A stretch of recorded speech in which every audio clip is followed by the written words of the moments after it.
And I think I'm in the right spot. Okay, maybe this is better. I don't know. My mom says that when I'm sitting like this, it looks like a bolt is coming out of my neck. I can't breathe. That's what moms are for. It's good. She's good. She's great. She's awesome. Hi, my name is Father Mike Schmitz, and this is Ascension Presents. Here is what I recommend you do when you go into a parish, or when you're in your parish and you want to get more involved. What to do is, maybe the first thing is what not to do. My invitation is, do not come up to the priest and say, Father, I have all these great ideas for what we need to do in this parish that will take us to the next level.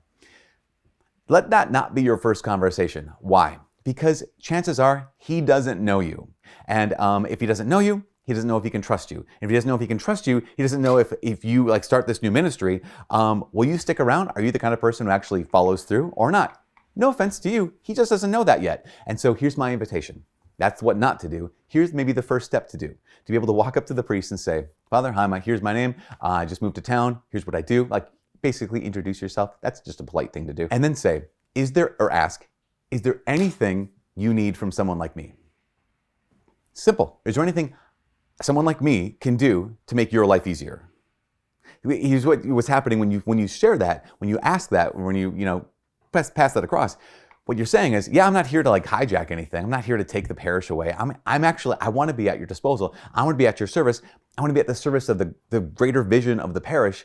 So is there any way you could see someone like me helping your vision?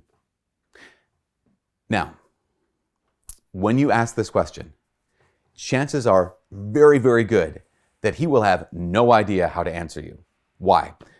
A, because he's probably really busy. In fact, this happened to an unnamed relative of mine who was a stay-at-home parent and said, Father, hey, I'm a stay-at-home parent. My youngest child is now off to school. I got a lot of time. I want to help. How can I do this? And then he said, hey, Father so-and-so didn't get back to me for however long. And basically I was like, well, that's be true for these two reasons. One is because Father so-and-so is super duper busy, and I know this personally. Number two is because no one has ever asked Father so-and-so that question. No one has ever it's very rare that someone walks up to your parish priest and says, hey, I want to help. Point and shoot. Like, point me in a direction and just tell me to go and I'll do it. That never happens. And unless he's one of those like super duper vision priests, he won't know what to do when you ask this question. So give him some time and also remind him, maybe multiple times, you're still available. So be patient with that one, because again, no one asks priests that kind of question. How can I help?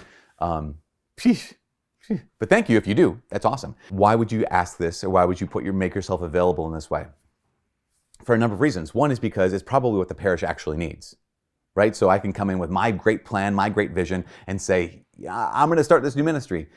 But the priest, or the people with whom he works, they might say, well, that's wonderful and that's really great, but here's what our parish needs. We've been here for a while. Hopefully they're on mission, right? We've been here for a while, and I think we know what the parish needs first. So you could help in this area. Secondly, if you show up and you do a good job, not only are you demonstrating to the pastor that, oh, he can trust you, you're also demonstrating to the rest of the parish that this is someone who wants to be part of our community. And that's a huge, huge thing, because sometimes we can kind of silo ourselves, right?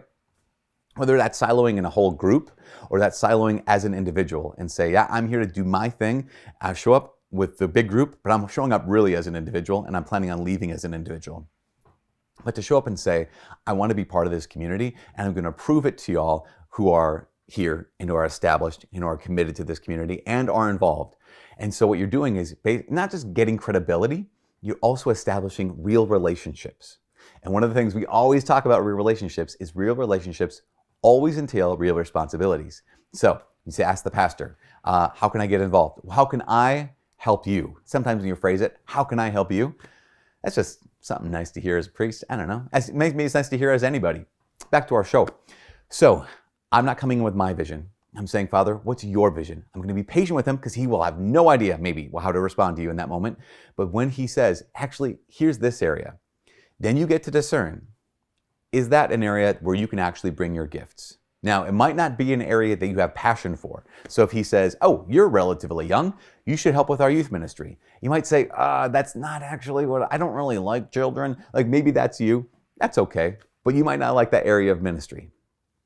If there's no other area though, that might be the area that you give a season of your life towards, because they say that's what we need though. And if you're here for 1 year, you're here for 1 academic year to help us with this one step, maybe something opens up in the meantime. One of the things that we can sometimes fall into the trap of thinking is that when we show up and say, I'm available, they're going to put us in charge of something. Hopefully that doesn't happen to you. Hopefully they just say, here's a broom. We need someone to sweep the hallway.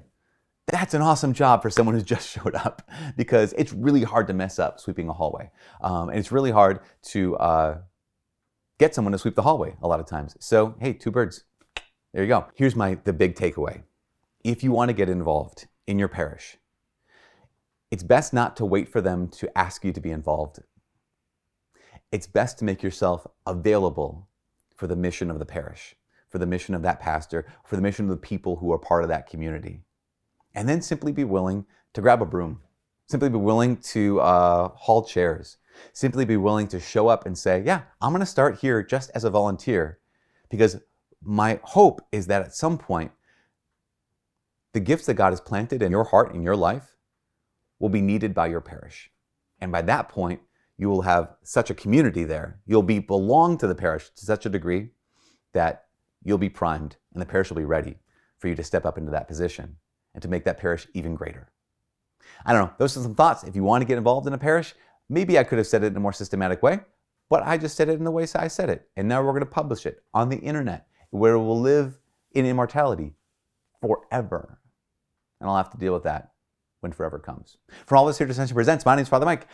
Smash the like button and subscribe it, and ring that little bell thing so that you get an alert whenever we post a new video, and comment on maybe a way that you got involved in your parish. God bless.